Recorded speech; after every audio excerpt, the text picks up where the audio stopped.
5 વર્ષ પહેલાં સુરતમાં એક કાંડ બન્યો હતો, તક્ષશિલા કાંડ, જેમાં કેટલાય બાળકોના મોત થયા હતા. એના પછી મુરુમાં એક ઝૂલતા પુલનો કાંડ બન્યો.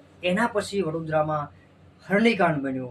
આ પહેલાં પણ અમદાવાદમાં એક કાંડ બનેલો છે ને હવે અત્યારે રાજકોટની અંદર ગેમ ઝોનમાં આગ લાગવાની ઘટના બની છે.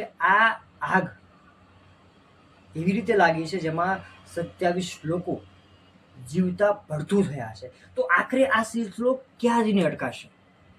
ક્યાં સુધી તંત્ર અધિકારીઓને સાચવશે? આ લોકો સામે ક્યારે કાર્યવાહી કરવામાં આવશે? શું બાળકોનો જીવ કિંમતી નથી? શા માટે લોકોના જીવ સાથે આ રીતે ખેલ ખેલવામાં આવે છે?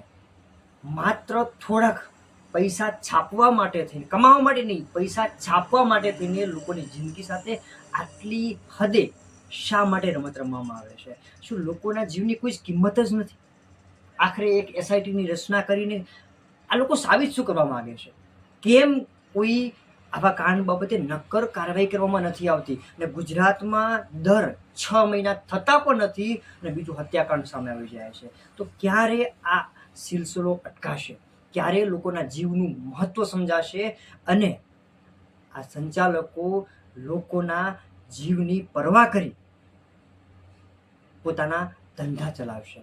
મારું તો એટલું જ કહેવું છે કે જ્યાં સુધી જે પણ સંસ્થા હોય, જે પણ કંપની હોય કે જે પણ વસ્તુ ચાલી રહી છે, ગેમ ઝોન હોય, એ ઝૂલતો પુલ હોય, એ બોટિંગ વ્યવસ્થા હોય, જ્યાં લોકોની સેફટીની પૂરી સુરક્ષા ન હોય ત્યાં પૈસા છાપવાના કામ બંધ કરી દેવા જોઈએ ને પહેલાં લોકોની સુરક્ષાનું ધ્યાન રાખવું જોઈએ. તો આ રાજકોટની ઘટના જેવી તેવી ઘટના નથી, જેમાં 27 બાળકો સહિત 27 લોકો ભડથું થયા છે.